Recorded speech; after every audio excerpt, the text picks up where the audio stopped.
Santiago capítulo 1, versículo 26. Este sería el tema 16 de este estudio bíblico. Ya vamos en el tema 16 y si Dios quiere, primeramente Dios, terminamos este capítulo 1 de Santiago. Y Santiago empieza a hablarnos en el versículo 26, dice así: si alguno se cree religioso entre vosotros y no refrena su lengua, sino que engaña su corazón, la religión de tal es vana.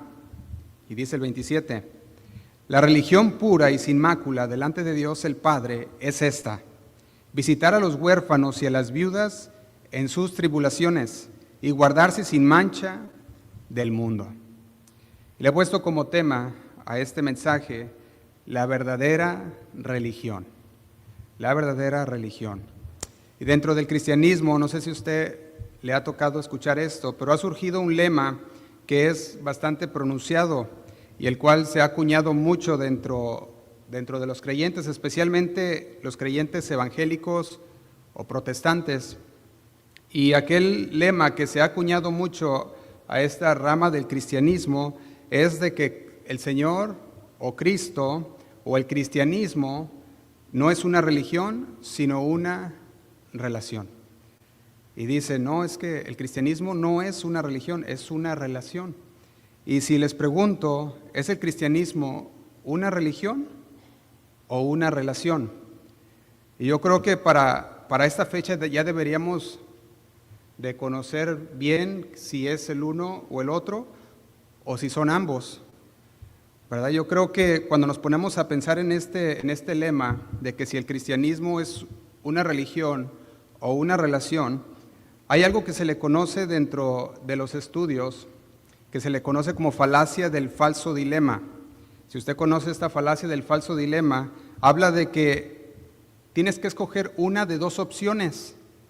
Y dicen, o es el cristianismo una religión, o es una relación. Y te dicen, escoge una de dos. Pero ¿qué si son ambas? Entonces, a eso es lo que se le conoce una falacia de falso dilema, porque te quieren dar a escoger entre dos opciones, pero en realidad hay otras alternativas. Por ejemplo, estamos diciendo, no debe de ser exactamente una de las dos, sino pudieran ser las dos. Y esto es lo que es el cristianismo. El cristianismo no es simplemente una religión o una relación, sino que son ambas. Es una religión y es una relación. Y no puedes dividirlas porque no están peleadas entre sí. Las dos son la religión y la relación. Entonces, ¿qué significa esto? Que si lo piensas lógicamente, los cristianos antes de la Reforma protestante, podríamos decirlo así, ¿qué eran los cristianos antes de la Reforma protestante? Eran católicos, ¿verdad? ¿Sí o no? Entonces, ellos eran católicos y muchos piensan que por ser católicos están en una religión. Sin embargo, el catolicismo es cristianismo y cristianismo es una religión, pero también el cristianismo es la única religión que nos lleva a una relación. Si tú lo piensas así, ninguna de las otras religiones en el mundo habla de una relación personal con Dios a través de su fundador. Ninguna otra. Por eso podemos decir que entonces, pensándolo lógicamente, pensándolo a través de la palabra de Dios, también el cristianismo es ambos. Y ambas dimensiones se encuentran dentro de él. Y el verso de Santiago que nos va a mostrar el día de hoy, nos muestra que el cristianismo se va a ver a través de nuestros hechos. Se va a ver si de veras tenemos una religión verdadera, si de veras estamos en la religión verdadera. Y si tú miras antes de la Reforma, podemos llamarla así, protestante, había hombres que eran religiosos, pero también se puede ver a través de sus escritos que tenían una relación con Cristo. Te puedo dar algunos ejemplos, nomás por nombrar algunos: San Agustín de Hipona, algún otro, Francisco de Asís, y tú puedes encontrar entre ellos muchos más que tienen escritos que revelan que ellos tenían una relación con Cristo.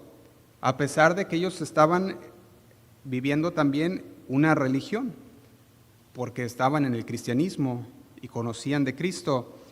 Y ellos en su religiosidad, pudiéramos llamarlo, en sus votos monásticos o escritos teológicos, todo eso que ellos hacían como religiosos no anulaba su relación que tenían con Cristo, sino al revés, expresaba esa relación que tenía con Cristo a través de lo que ellos estaban haciendo dentro de la religión, ya sea en los monasterios o en los escritos teológicos que ellos escribieron. Y el cristianismo, por lo tanto, es ambos. Dijimos, una religión, por definición, es una religión, porque una religión, ¿qué es lo que tiene una religión? Si tú te pones a buscar y pones, ¿qué es una religión? La religión es un conjunto de creencias, de doctrinas, de rituales, de liturgia, de prácticas devocionales. Entonces, ¿el cristianismo no tiene todo esto? Sí. El cristianismo tiene creencias, tiene doctrinas o enseñanzas, tiene liturgia como lo que tenemos el día de hoy, la alabanza, la predicación, son liturgias, las prácticas devocionales, los ritos, el bautismo, la Santa Cena. Eso, por definición, es religión. Y todas las otras religiones que tú puedas nombrar tienen también estas cosas. Tienen creencias, tienen sus doctrinas, tienen sus rituales, tienen su tipo de liturgia, tienen sus prácticas devocionales, todas las otras religiones que tú puedas pensar. Sin embargo, el cristianismo es muy diferente a las demás religiones. ¿En qué aspecto? En el aspecto de que el cristianismo es la única religión que ofrece una relación con su fundador. Y aparte es la única religión que dice que aquel fundador no está muerto, sino que está vivo y tenemos una relación con él. Ninguna otra religión en el mundo afirma tener una relación con su fundador, ni mucho menos afirma de que hubo una resurrección, pero el cristianismo sí lo tiene. Por ejemplo, podríamos poner algunas de las religiones como ejemplos. El budismo. El budismo no plantea una relación personal con Buda, no lo hace. En el cristianismo sí, planea y nos muestra un camino que tenemos una relación con Cristo. Por ejemplo, en el budismo, el fundador Siddhartha Gautama, creo que se dice, que es conocido como Buda, aquel budismo se centra en seguir el Dharma para alcanzar la iluminación. Sin embargo, no promete tener una relación a través de Buda con Dios. Y el cristianismo sí, a través de Cristo Jesús, promete una relación con Dios. El hinduismo, podemos ponerlo de esta manera también, como ejemplo. El hinduismo tampoco plantea una relación personal con Dios, como el cristianismo lo hace con Cristo Jesús. El hinduismo no plantea una relación con su fundador, porque de hecho si tú miras la religión de los hindús, ellos no tienen una persona que fue su fundador. De hecho, ellos creen en muchos dioses, los hindús, y creen que a través de prácticas, de la liturgia, de lo que ellos hacen en su religión, que van a lograr la liberación. El Islam, podríamos ponerlo también como ejemplo. El Islam tampoco plantea una relación personal con Dios a través de su profeta Mohammed.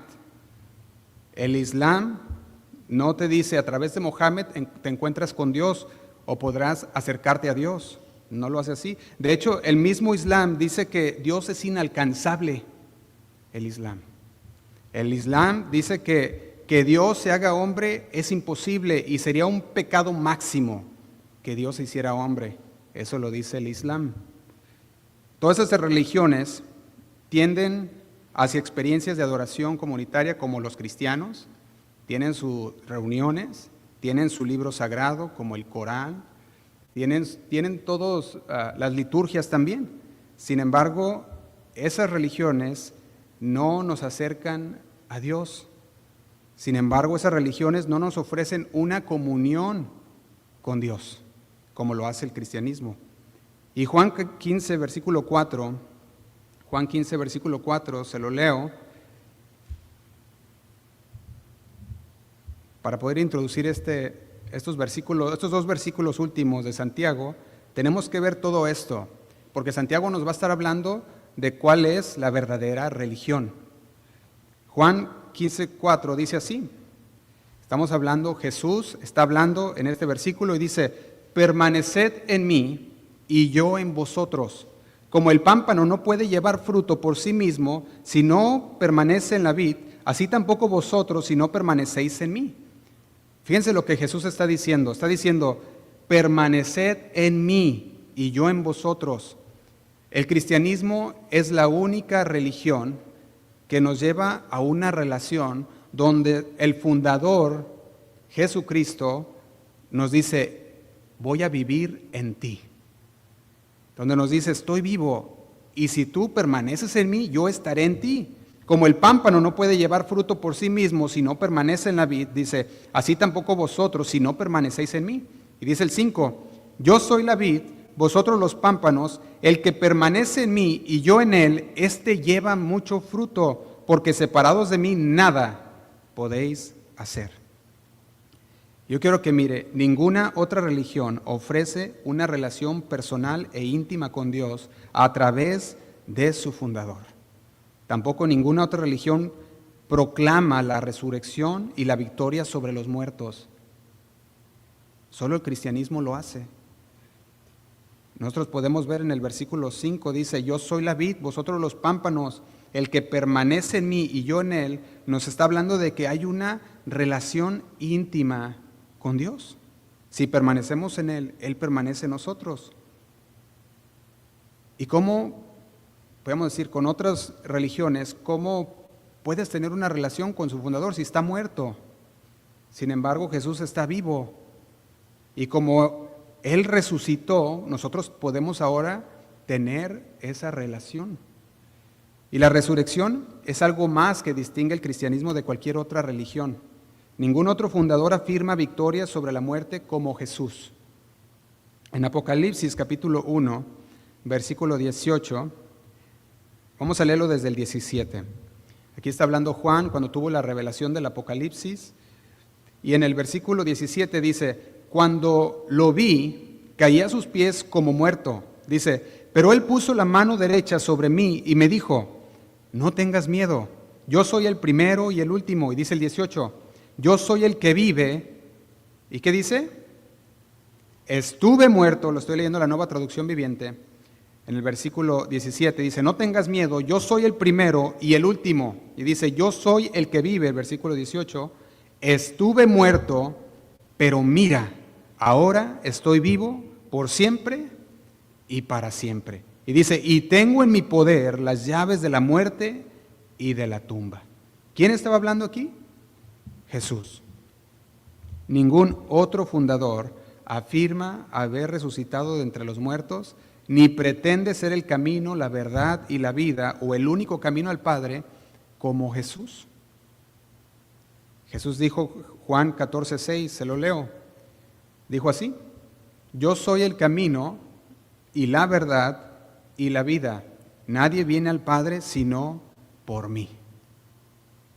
Para nosotros, creer en un evento extraordinario como lo es la resurrección, pues requiere, para que podamos creer en eso, la mayoría va a decir, pues queremos pruebas.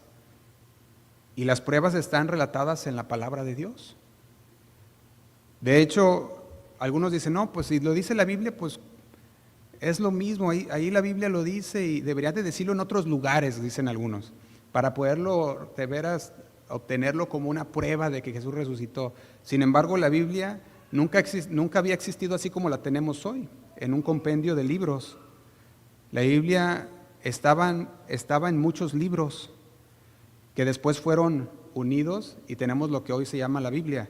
Entonces, cuando tú miras todos aquellos libros, los 66 libros que ahora nosotros tenemos, todos aquellos libros eran libros históricos, cartas, testimonios de personas que el Señor inspiró y los escribieron, 40 diferentes autores escribiendo en un periodo de 1500 años la Biblia.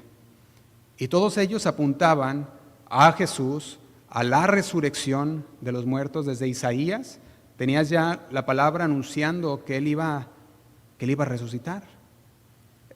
David lo anunció en los Salmos también.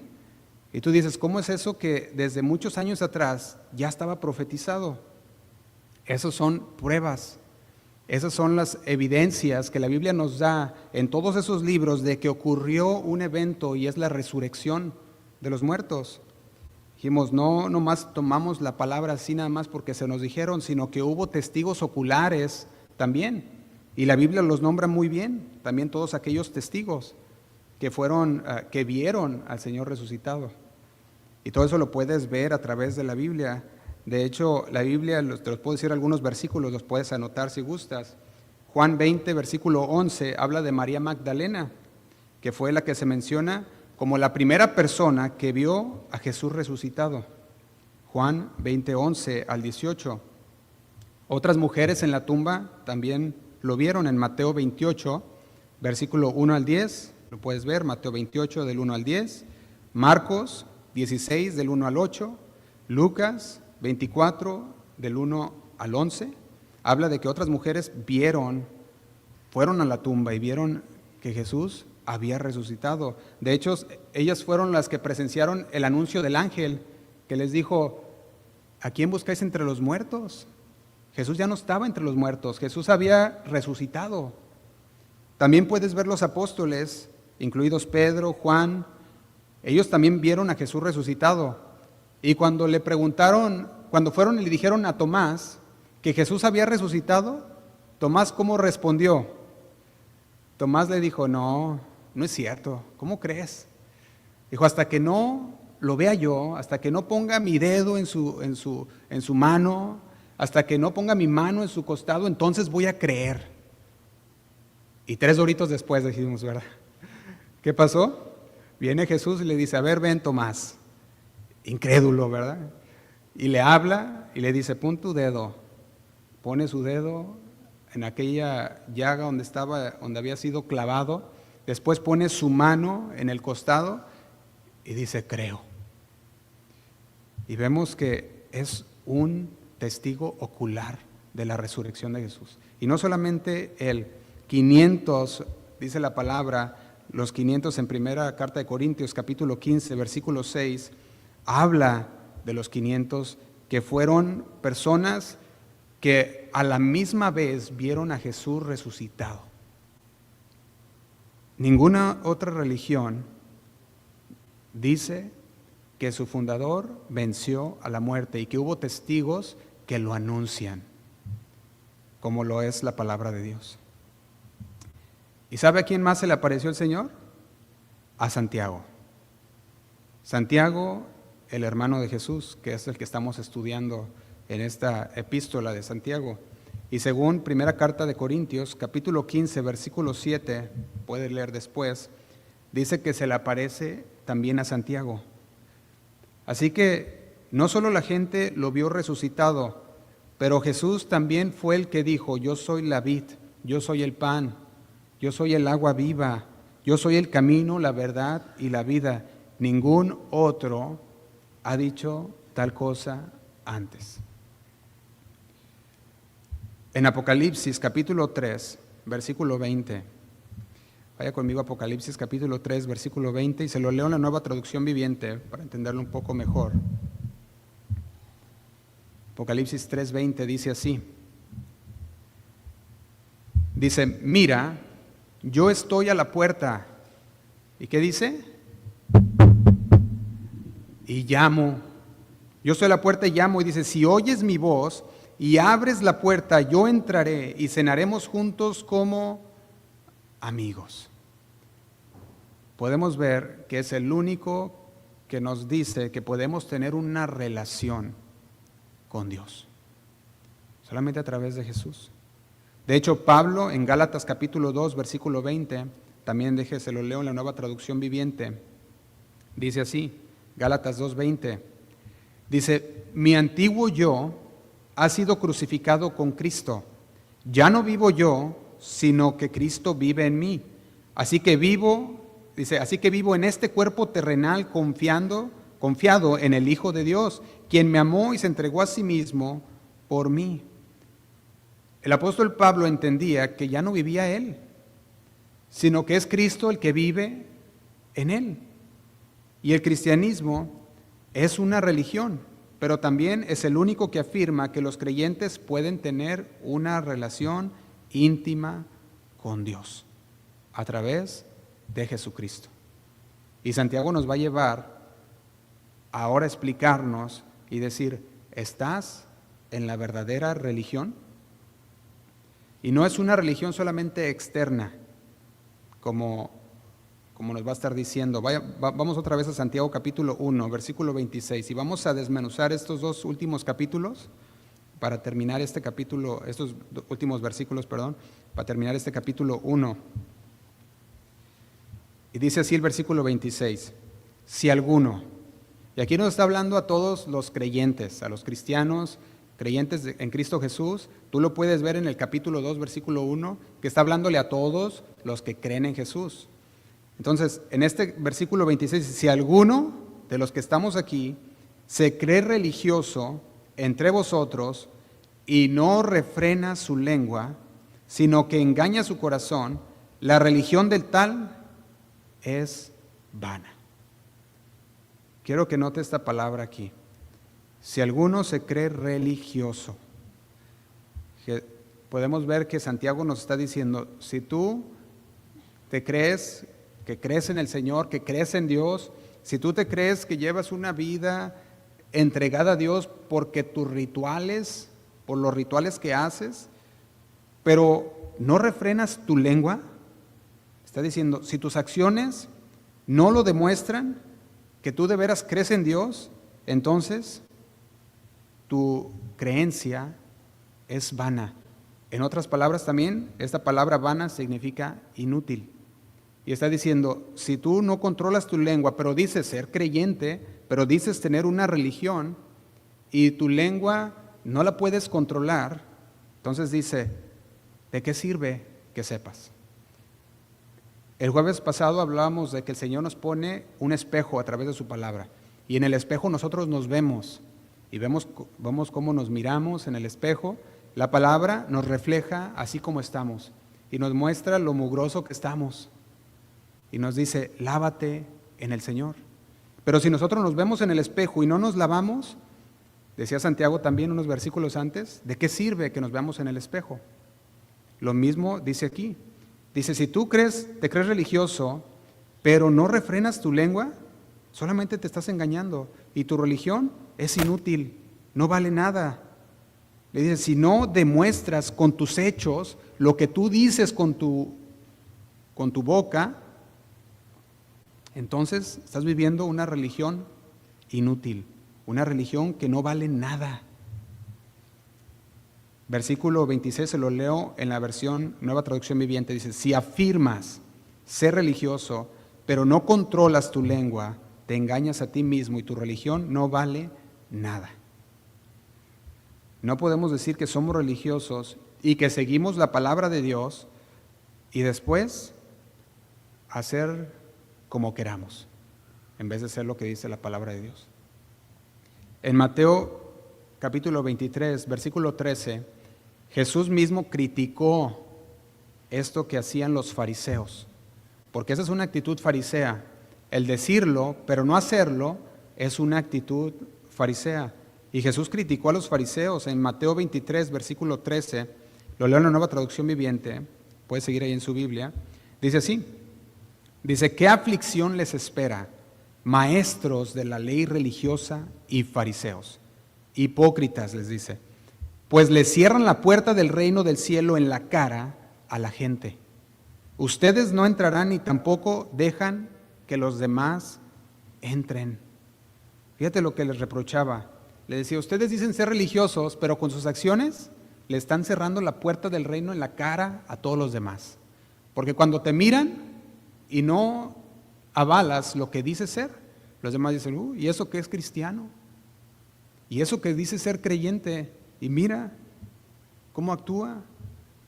¿De cristiano? ¿De dónde? Dicen algunos. Y eso es cerrarle las puertas del reino, y dice ahí, en la cara. ¿Te imaginas qué tremendo lo pone? Y luego dice el 25, son palabras de Jesús, dice el 25, ¿qué aflicción les espera, maestros de la ley religiosa y fariseos, hipócritas, les vuelve a decir otra vez, y dice, pues se cuidan de limpiar la parte exterior de la taza y del plato, pero ustedes están sucios por dentro, llenos de avaricia, y se permiten todo tipo de excesos. Y dice el 26, fariseo ciego, primero lava el interior de la taza y del plato, y entonces el exterior también quedará limpio. La realidad es que si no hay una transformación en lo interno, no se verá en lo externo. Tiene que haber una transformación. ¿Dónde? En lo interno. Y ayer hablamos en el servicio de inglés y les decía, un árbol, cuando lo plantas, no da frutos inmediatamente. Tú plantas un árbol y pues empieza a crecer y empieza a dar sus hojitas y de repente sus ramitas y tarda en dar frutos. Yo les platicaba de 2 árboles que plantamos enfrente de mi casa, que es su casa, y ahí plantamos un árbol de un limón y un guayabo. Y en esos 2 árboles ahí van más o menos, ¿verdad? Como que no queriendo, pero ahí como que agarrando poco a poco. Y de repente, pues ya tenía sus año y medio y ya estaban grandecitos, no eran árboles chiquitos. Y decíamos, no dan nada. Esos árboles están secos, decíamos, no, ni siquiera hay una florecita para pensar que ahí va. Y pensamos, se me hace que nos dieron, ¿cómo le dicen? Liebre o ¿cómo? Gato por liebre, ¿verdad? Le digo, dijeron que era guayabo, pero no se mira nada. Le digo, se me hace que nos dieron ahí nomás una plantita y listo. Y empezamos a esperar. Dijimos, bueno, vamos a esperar. De repente ahí se le vio una florecita al guayabo. Y ahí estuvimos cuidándola, diciéndole a los niños, no la toques, no se le vaya a caer, espérate a que crezca. Y ahí estaban todos cuidando la guayaba, hasta que esa guayaba creció, muy rica. Llegó mi mamá esa vez a la casa, la cortó, ya la metió a la casa y dijo, aquí está, ya está lista, y ahí la partimos, ¿verdad? Y la estuvimos probando, ¡ay, qué rica guayaba! ¿No? Entonces sí iba a dar guayabas. Y creo que la última vez me decía mi papá, no, pues ya tiene muchas florecitas el guayabo, ya está ahí, va a dar buen fruto. Pero ¿saben? Un árbol tarda en dar sus frutos. Una persona viene al Señor y puede una persona dar frutos inmediato, mientras otras están aprendiendo, están creciendo y de repente ahí va a empezar a dar el fruto. Sin embargo, Jesús espera frutos de todos. No dice que no más de algunos, sino quiere frutos de todos. Y el Señor venía y decía, por sus frutos los vas a conocer. Va a haber una limpieza en el interior, una naturaleza cambiada, transformada. Y porque hubo una naturaleza transformada, los frutos de esa transformación van a venir y se van a ver. Y el Señor venía en Mateo capítulo 5 y empezaba a reenfocar todas aquellas leyes que tenían los fariseos, los escribas, todas aquellas leyes, y empieza a reenfocar las leyes de lo externo a lo interno. En Mateo 5:17 lo pone así.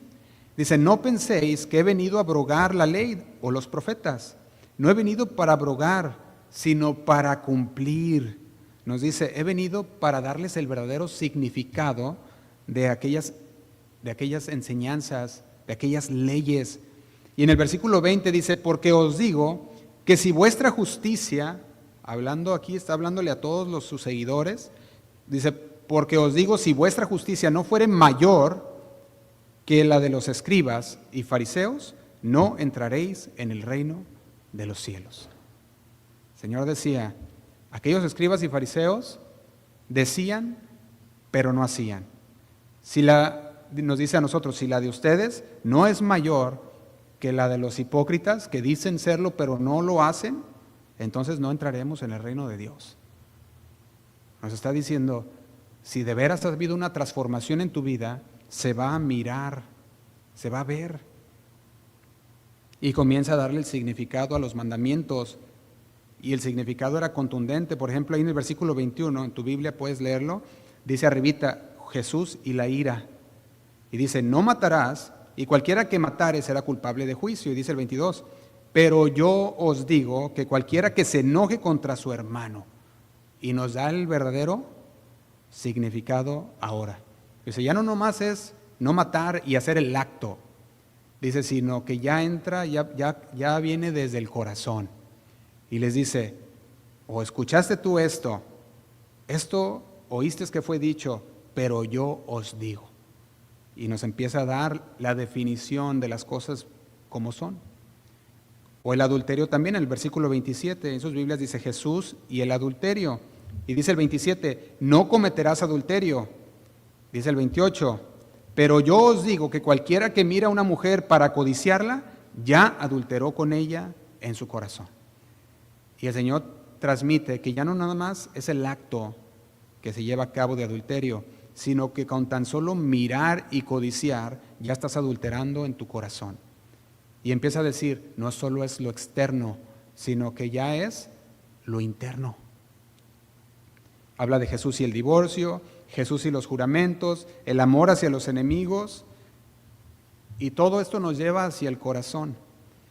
Y Jesús estaba diciendo, no solo es una limpieza exterior como un religioso, sino una interior. El Señor estaba cansado de que su pueblo dijera que fueran religiosos y dijeran seguir la ley de Dios, pero sus corazones estaban lejos de Dios. Y Él les presenta la revelación de la obediencia. Les dice, tienes que poner por obra. En Juan capítulo 8, versículo 28, Juan capítulo 8, versículo 28,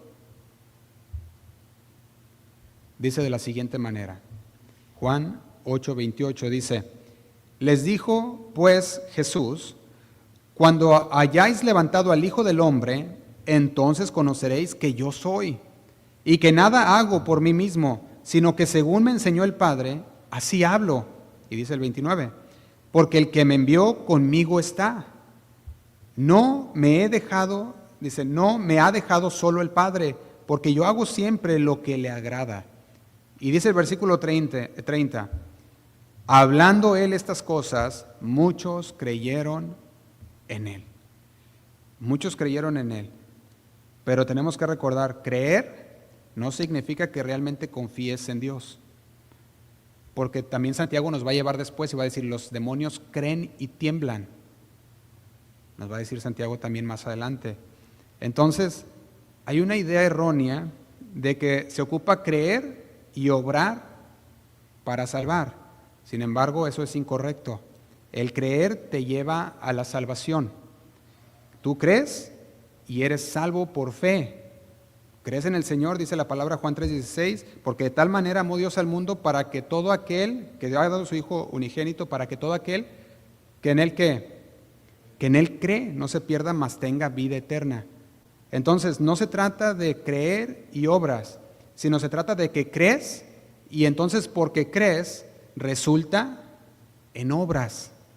Esa es la parte que tenemos que tener bien clara, porque luego después se malinterpreta y se piensa que es creer y agregarle obras. Y no, es creer, eres salvo. Pero entonces, porque eres salvo, de ahí emana las obras, las buenas obras, porque eres creyente en el Señor, porque has conocido que Él es Dios y quieres obedecer su palabra. Entonces el cristianismo o la salvación se entiende como estar en paz con Dios. Antes teníamos una brecha que nos dividía, no podíamos acercarnos a Dios porque estábamos llenos de pecado, pero cuando venimos delante de la palabra de Dios y nos muestra lo mugroso que estábamos en el pecado y nos muestra el agua viva para lavarnos, que es Jesús, vamos a Jesús y Él nos lava. Y entonces podemos tener una comunión con Dios, una relación con Dios. Ahí es donde empieza la relación. Y ahí es donde podemos ver que la fe y las obras no están peleadas ni son excluyentes. Y Santiago lo había entendido muy bien. Decía, si tienes la salvación, entonces las obras son vistas como el resultado natural. Así como aquel guayabo era un resultado natural del árbol. Así también las buenas obras son un resultado natural, son la evidencia de esa fe. No son los medios para ganar la salvación, sino más bien una demostración de la transformación que ha ocurrido cuando alguien dice, creo. Juan, en primera carta de Juan, capítulo 2, versículo 3. Primera carta de Juan, capítulo 2, versículo 3, usa este mismo lenguaje que Santiago usa. Y fíjate lo que dice Juan. Dice, y en esto sabemos que nosotros le conocemos. Está diciendo, ¿quieres saber cuál es la evidencia de que conoces a Dios, de que de verdad estás con Dios? Dice, en esto sabemos que nosotros le conocemos, si guardamos sus mandamientos. Está diciendo, si eres obediente. Y dice el 4, el que dice, yo le conozco, o soy religioso, o yo creo en Dios, y no guarda sus mandamientos, el tal es mentiroso. Y la verdad no está en él. Y dice el 5, pero el que guarda su palabra, en este verdaderamente el amor de Dios se ha perfeccionado. Por esto sabemos que estamos en él. Fíjate cómo lo dice, el que guarda su palabra, en este verdaderamente el amor de Dios se ha perfeccionado. Y en esto vamos a saber que estamos en él. Y dice el 6, y el que dice que permanece en él, salud, debe andar como él anduvo. Simple y sencillo. El que dice que permanece en él, debe andar como él anduvo. Dice el 15, no améis al mundo ni las cosas que están en el mundo. Si alguno ama al mundo, el amor del Padre no está en él. Está diciendo, si realmente crees, eso te va a dar salvación. Y porque tienes la salvación de Dios en ti, se va a ver los frutos de la salvación con tus hechos, con tus acciones. Si haces la voluntad de Dios, entonces en verdad conoces a Dios. Si realmente crees en Él, se demostrará con tus acciones. Eso es lo que Jesús dijo en Juan 8, versículo 31. Ya leímos el 30. El 30 dice que muchos creyeron en Él. Juan 8, 31, el Señor Jesús entendió que todos aquellos que dijeron creer en Él, quizás no lo habían entendido muy bien o no lo habían captado bien. Entonces ahora viene Jesús y le dice, bueno, hay unos que dicen que creen, pero ya viene Jesús y les dice, entonces Jesús dijo a los judíos que habían creído en Él, que leímos en el versículo 30, les dice el versículo 31, si permanecéis en mi palabra, seréis verdaderamente mis discípulos. Está diciendo, sí, muchos creyeron, pero ahora les explica bien y les dice, espérense, dices creer, pero déjame decirte, si permaneces en mi palabra, seréis verdaderamente mis discípulos. Dice el 32, y conoceréis la verdad, y la verdad os hará libres. Y es como que si Santiago ahora nos está diciendo, no solamente se trata de decir que conoces a Dios, no solamente se trata de decir que eres un religioso o que crees en Dios, no solamente es eso, tienes que examinar atentamente tu corazón. Dice, examínalo, ¿estás en la religión verdadera?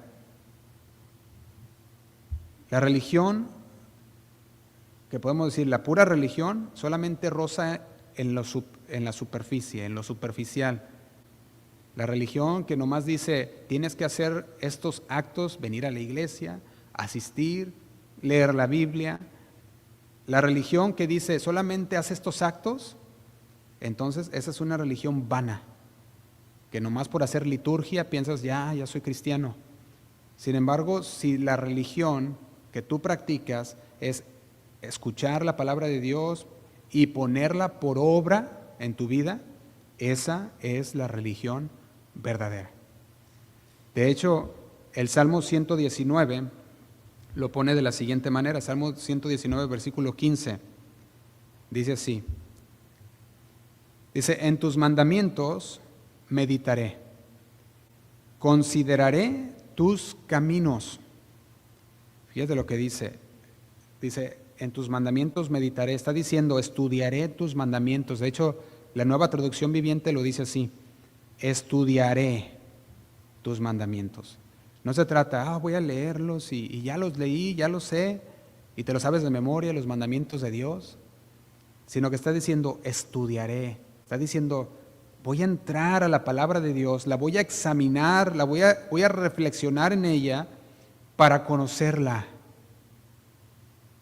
Está diciendo, debemos de veras meternos profundamente en conocer la palabra de Dios.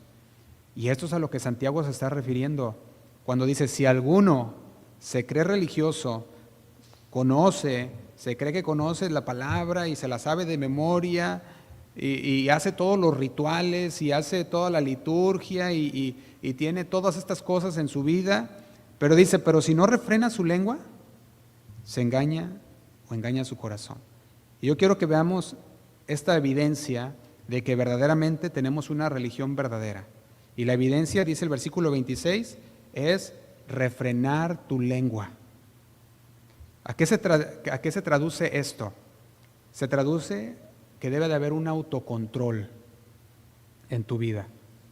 Controlar tu lengua no significa solamente las palabras, aunque es parte de las palabras, sino que se amplifica aún más. Está diciendo, debes de saber controlar, de restringir, de regular lo que dices,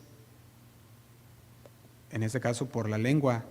Implica ser consciente con lo que estás hablando, elegir las palabras cuidadosamente, evitar la comunicación dañina, implica controlar tu impulso por hablar. Y hace un tiempo dimos una serie acerca de la lengua y estuvimos hablando acerca de lo peligroso que es la lengua y les preguntaba durante esa serie, ¿cuántas veces tú has dicho algo que inmediatamente te arrepentiste de haberlo dicho unos segundos después? Y por alguna razón estuviste la emoción del momento o el enojo del momento y dijiste algo, y de tu boca salieron palabras que nunca deberías de haber dicho, pero ya las dijiste, y ya es demasiado tarde para regresarlas. Y Santiago nos está diciendo, pues si no sabes controlar tu lengua, entonces, en realidad, tu religión es vana. Nos está diciendo, si no sabes refrenar y sigues mintiendo y sigues calumniando y sigues chismeando y sigues haciendo todas estas cosas, dice entonces, tu religión es vana. No has aprendido que el Señor nos da un autocontrol. No has aprendido que nosotros podemos controlar el cuerpo. Santiago 3 lo va a hablar más adelante, se lo leo nada más para tener un poquito de lo que Santiago después va a venir y con mucha fuerza y nos va a decir, dice el versículo 1, dice, hermanos míos, no os hagáis maestros muchos de vosotros, sabiendo que recibiremos mayor condenación. Dice el 2, porque todos ofendemos muchas veces, si alguno no ofende en palabra, este es varón perfecto o maduro, también se le puede entender, capaz también de refrenar todo el cuerpo. Dice el 3, he aquí que nosotros ponemos freno en la boca de los caballos para que nos obedezcan y dirigimos así todo su cuerpo. Mirad también las naves que aunque tan grandes y llevadas de impetuosos vientos, son gobernadas con un pequeño timón por donde el que las gobierna quiere. Dice el 5, así también la lengua es un miembro pequeño, pero se jacta de grandes cosas. He aquí cuán grande bosque enciende un pequeño fuego. Y Santiago después se va a venir con todo contra la lengua. Y va a decir, nuestras palabras pueden edificar a alguien, pero también pueden destruir. Y una evidencia de que estás en la verdadera religión es saber controlar tu lengua. ¿Qué es lo que sale de tu boca? Pero también hay otra evidencia, y la evidencia es la acción compasiva. La acción compasiva, ¿de qué estamos hablando? Está diciendo Santiago en el versículo 27, la religión pura y sin mácula delante de Dios el Padre es esta, visitar a los huérfanos y a las viudas en sus tribulaciones. Nos empieza a hablar y dice, si de veras dices conocer a Dios, entonces se va a ver en tu acción compasiva, porque el Señor era compasivo, ¿sí o no?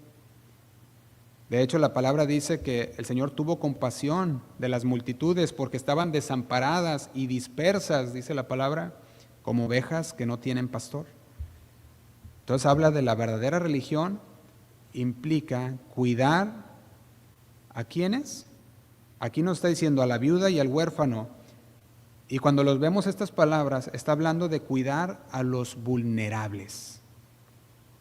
Huérfanos y viudas representan todos aquellos que no pueden pagarte por lo que tú haces.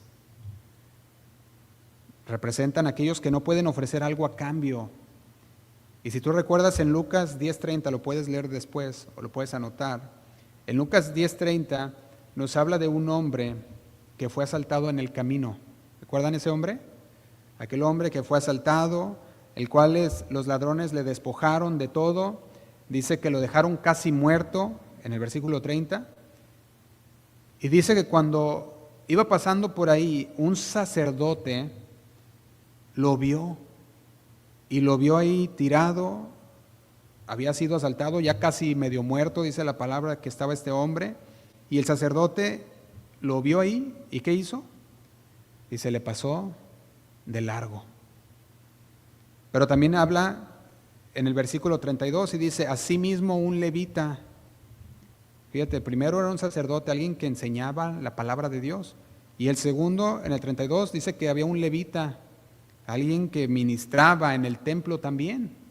Y de igual manera dice que al verlo ahí tirado, le pasó de largo. Pero luego se apareció un samaritano. Aquel samaritano al que aquellos hombres judíos les llamaban perros, les llamaban inmundos. Y aquel hombre se acercó. Y cuando se acercó, ¿qué hizo? Dice que lo vio y fue movido a misericordia. Y dice, y acercándose vendó sus heridas, echándole aceite y vino, poniéndole en su cabalgadura, lo llevó al mesón y cuidó de él. Y no solamente eso, sino que dice que al otro día al partir sacó 2 denarios y los dio al mesonero y le dijo, cuídemele y todo lo que gastes de más yo te lo pagaré. Fíjate lo que estaba pasando aquí. Y después el Señor Jesús volteó y les dijo, ¿quién pues de estos 3 te parece que fue el prójimo? El prójimo de este hombre que cayó en manos de ladrones. Aquellos respondieron, le dijo, pues el que usó de misericordia. ¿Sabe qué? Los otros 2, el sacerdote y el levita, eran solamente un par de religiosos. Decían conocer, quizás conocían la palabra de Dios, pero sus acciones no lo demostraron. Santiago capítulo 2, después nos va a venir a decir esto, y lo vamos a entender después un poquito más, pero Santiago 2:1, la Nueva Traducción Viviente, les dice así, dice, hermanos míos, que vuestra fe en nuestro glorioso Señor Jesucristo sea sin acepción de personas, dice Santiago. Y Santiago se va a ir todo contra todos aquellos que dicen ser creyentes y hacen acepción de personas, porque dice el versículo 2, si entra en vuestra congregación un hombre con anillo de oro y con ropa espléndida, y también entra un pobre con vestido andrajoso, y dice el 3, y miráis con agrado al que trae la ropa espléndida, y le decís, siéntate tú aquí en buen lugar, y decís al pobre, estate tú allí en pie, o dice este versículo 3, o siéntate ahí en el suelo, dicen otras versiones. Dice el versículo 4, ¿no hacéis distinciones entre vosotros mismos y venís a ser jueces con malos pensamientos? Y empieza a hablar Santiago. Si tú dices ser un cristiano, un creyente, pero con tus hechos demuestras lo contrario y no puedes ofrecer misericordia, y no puedes ofrecer no solamente misericordia, pero una acción compasiva, pues entonces estás en una religión vana y que no vale nada. Porque ni viendo la condición, porque ni viendo la necesidad, haces algo, entonces dice, tu religión es vana. Pero hay otro más que quiero terminar con esto. Y continúa diciendo en Santiago capítulo 1, versículo 27. Dice así, la religión pura y sin mácula delante de Dios el Padre es esta, visitar a los huérfanos y a las viudas en las tribulaciones. Está hablando aquellas acciones compasivas. Pero luego dice, y guardarse sin mancha del mundo. Y aquí ya está diciendo, tienes la creencia, está bien, tienes la compasión, está bien, estás demostrando que en realidad crees en el Señor, que en realidad tienes la religión verdadera, pero dice, para terminar en este último paso, dice, y guardarse sin mancha del mundo, mantenerse sin mancha del mundo. ¿Qué está hablando aquí? Está hablando de una santidad. Entonces, está diciendo vivir con integridad en medio de las presiones de la sociedad. Hace unos jueves dijimos que el Señor nos llama a cortar de raíz con todo aquello que nos está haciendo caer en pecado, con todo aquello que nos está ensuciando, y el Señor nos dice, corta de raíz. Pues ahora el Señor dice, tiene que haber una santidad.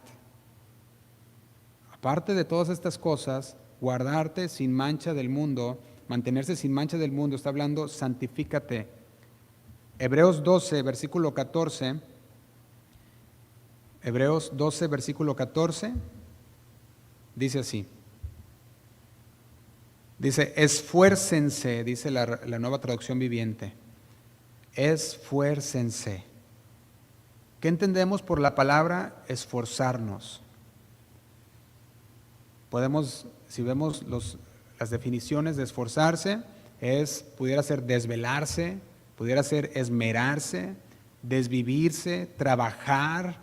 Esfuércense por vivir en paz con todos y procuren llevar una vida santa. Está diciendo, procuren, trabajen, siempre estén dispuestos a santificarse, a llevar una vida agradable a Dios, cortando desde la raíz con todo lo que nos hace pecar. Y dice, porque los que no son santos no verán al Señor. Dice el 15, cuídense unos a otros para que ninguno de ustedes deje de recibir la gracia de Dios. Tengan cuidado de que no brote ninguna raíz venenosa de amargura, la cual los trastorne a ustedes y envenene a muchos. Dice el 16, asegúrese de que ninguno sea inmoral ni profano como Esaú, que cambiando sus derechos de primer hijo varón por un simple plato de comida, está diciendo aquel que tenía la bendición de Dios, la promesa de la bendición de Dios, la promesa de la bendición que su padre le iba a dar a través de ser el hijo primogénito. Y le dice, asegúrense de que ninguno sea inmoral ni profano como Esaú, que cambió ese derecho de primer hijo varón por un simple plato de comida. Cambió su bendición por algo terrenal, momentáneo, por un placer momentáneo. Dice el 17, ustedes saben que después, cuando quiso recibir la bendición de su padre, fue rechazado. Ya era demasiado tarde ¿para qué? Para arrepentirse, a pesar de que suplicó con lágrimas amargas. Y el Señor está diciendo, hazlo antes de que sea demasiado tarde. Ahorita todavía hay tiempo para arrepentirse, para venir al Señor. Después será demasiado tarde. El Señor dice en Apocalipsis, he aquí yo vengo pronto. Si uno dice, y nos dice también que el que sea justo todavía, el que es injusto, sea injusto todavía, pero también nos dice, el que es santo, santifíquese todavía. Eso lo puedes leer en Apocalipsis capítulo 22, versículo del 7 al 11, y nos habla que debe de haber una santidad, porque el Señor viene pronto por su iglesia y quiere encontrarnos limpios, una iglesia pura, sin arruga, sin mancha ni arruga. Y esto es una iglesia que se santifica, que se guarda del pecado. Y el Señor nos hace un llamado a la santidad. Y nos dice, el mundo va a seguir viviendo en su suciedad, pero nos dice a nosotros, reflexiona, ¿estás en la verdadera religión? ¿Es tu religión, esa religión que transforma tu corazón, que se demuestra y se mira con tus acciones? Y termino con este capítulo 12 de Romanos. Y podemos entrar nomás rápido en una conversación. Romanos capítulo 12, versículo 1 dice así, la Nueva Traducción Viviente. Dice, por lo tanto, amados hermanos, les ruego que entreguen su cuerpo a Dios por todo lo que Él ha hecho a favor de ustedes, que sea un sacrificio vivo y santo, la clase de sacrificio que a Él le agrada. Dice, esa es la verdadera forma de adorarlo. No imiten las conductas ni las costumbres de este mundo, más bien dejen que Dios los transforme en personas nuevas al cambiarles la manera de pensar. Dice, entonces aprenderán a conocer la voluntad de Dios para ustedes, la cual es buena, agradable y perfecta. Y el Señor nos dice a través de estos versículos que la verdadera adoración es aquella que se presenta al Señor como un sacrificio vivo, diario, un sacrificio santo, apartado del mal, apartado de toda aquella inmundicia, apartado del mal, vivo, dice la palabra. Y dice, no imites las costumbres del mundo, más bien deja que Dios cambie tu manera de pensar, que seamos transformados. Y esta es la verdadera religión, cuando ha habido una transformación en el corazón. Y entonces se empieza a demostrar con las acciones esa transformación. La pregunta es, ¿estamos en la verdadera religión? ¿Todo lo que tú dices conocer se mira en tu vida? ¿O es solo oír? Y si es solo oír, entonces tu religión es vana y no sirve de nada. Pero si tu religión es oír la palabra de Dios y ponerla en práctica, esa es la verdadera adoración y esa es la verdadera religión, nos dice Santiago. Y vamos a parar aquí, hermanos, ya se nos fue el tiempo rápido. Vamos a parar en estos versículos, porque aquí termina ya Santiago y nos dice todo lo que nos habló Santiago a partir del capítulo 1, iba dirigido hacia nosotros diciéndonos, ¿de veras eres lo que dices ser? ¿De veras crees que estás en la religión verdadera?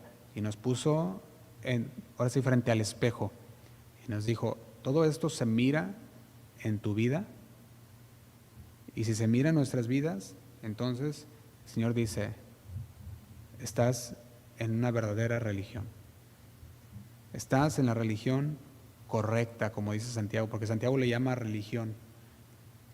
Y también podemos ver que la palabra de Dios no está peleada, la religión no está peleada con la relación, sino que la verdadera religión nos va a llevar a una relación, porque tú vas a conocer la verdad y la verdad te hará ¿qué?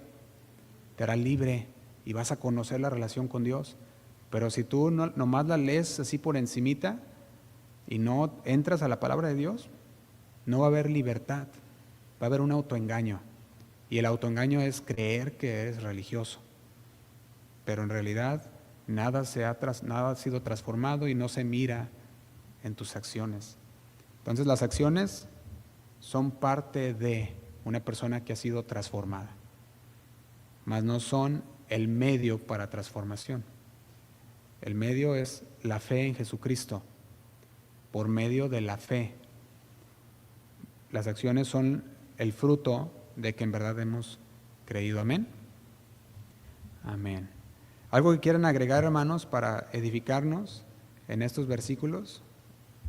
Es bienvenido. Si hay algo que quieran agregar para la edificación de todos nosotros, lo puede hacer.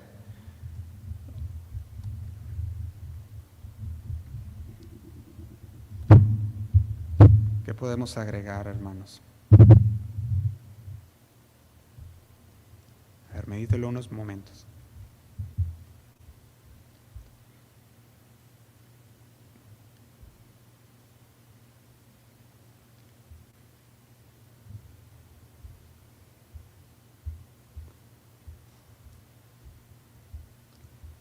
El que esté listo puede hablar, ¿ok? Adelante.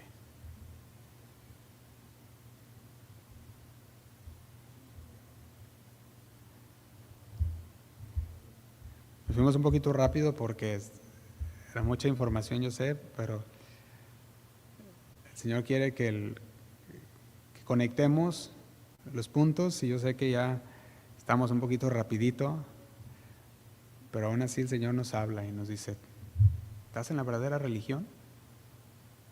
Y no estamos hablando de una religión, la religión la católica o los protestantes, o si estás en esa verdadera religión, estamos hablando de la religión que es hacer lo que el Señor nos mandó a hacer. Dijimos que la religión son todas aquellas prácticas, pero el Señor a través de su palabra nos dice, no es solamente religión, sino es una relación. Entonces, la religión con relación van juntas y no se separan, ¿verdad? No podemos separar una de la otra, porque si tienes una relación, entonces ¿cómo vas a obtener la relación con Dios si no oras, si no lees la palabra, si no llevas la liturgia o llevas a cabo los mandatos de Dios? Se ocupa la religión para conocer los mandatos, para hacer la liturgia, los ritos que el Señor nos pide hacer como parte de, y se ocupa la relación para poder comunicarte con Dios y conocer su voluntad y obedecerle. Esa es la relación. Él vive en ti si tú permaneces en el Señor. ¿Quién quiere comentarnos algo, hermano? Son para esto los estudios, para que nosotros podamos tener ese momento y poder hablar. Si hay alguna duda también se puede hacer. Para esto son estos momentos. Y si no,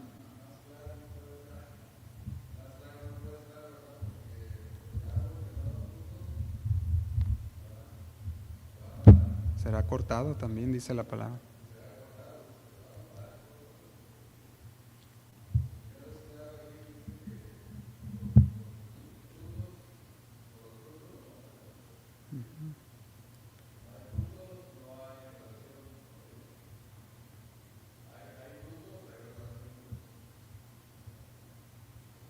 Sí, de hecho, Juan el Bautista, esa fue lo que le dijo a los fariseos cuando vinieron a bautizarse, que él les dijo, bueno, él fue más bravo, ¿verdad? Les dijo, víboras, ¿verdad?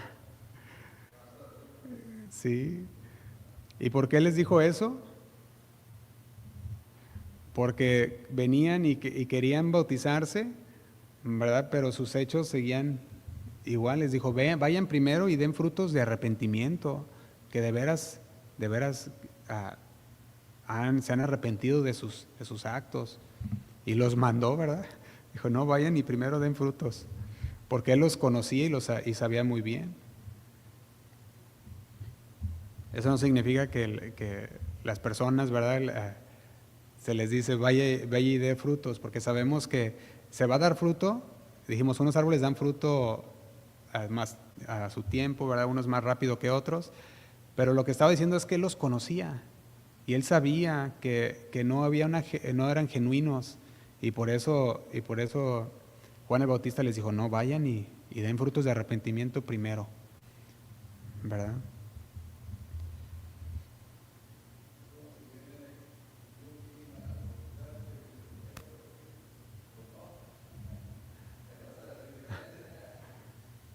¿Quién?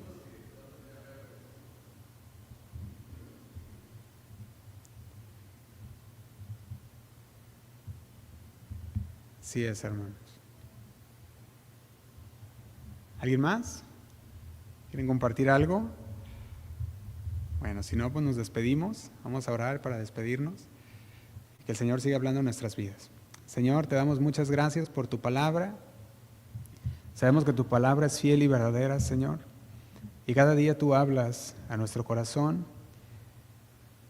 Y a través de Santiago, al cual tú inspiraste con tu Espíritu Santo, vienes y nos dices, Señor, si alguno se cree religioso y no controla su lengua, si alguno se cree religioso y sus acciones no avalan lo que dice creer, entonces aquella religión de aquella persona es vana. Señor, con tu palabra tú nos hablas directamente y nos pides que examinemos nuestro corazón. Si estamos en la religión verdadera, si de veras nosotros decimos si nosotros de veras demostramos lo que decimos creer. Señor, y te doy gracias porque a través de tu palabra tú sigues santificándonos, purificándonos. Y gracias por mis hermanos, Señor, que están aquí en esta noche.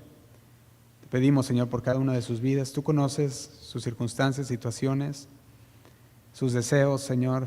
Mejor que nadie tú los conoces. Ante ti, Señor, estamos totalmente desnudos. Tú conoces lo que hay muy dentro de nosotros, en nuestro corazón, las intenciones, los pensamientos. Señor, y si había alguna duda entre nosotros, si estamos o no en la religión correcta, que tu palabra haya venido y haya aclarado todas esas dudas. Que podamos nosotros conocer que si decimos ser religiosos, si decimos ser creyentes, eso se debe de ver no solamente con nuestra boca, con nuestras palabras, sino con nuestras vidas, con nuestros hechos, Señor. Te damos muchas gracias y nos queremos poner en tus manos. Sigue edificándonos en tu palabra, como lo has hecho hasta ahora, y sigue dándonos, Señor, ese crecimiento espiritual, la sabiduría necesaria para poder conocer tu voluntad en nuestras vidas y alejarnos de todo aquello que nos quiere separar de ti, aquello que nos quiere ensuciar, que podamos decir no, que podamos separarnos y cortar desde la raíz de todo lo que nos hace pecar. Eso es vivir una vida santa diaria para ti. Te damos muchas gracias y nos queremos poner en tus manos. En el nombre de Cristo Jesús. Amén. Amén. Buenas noches.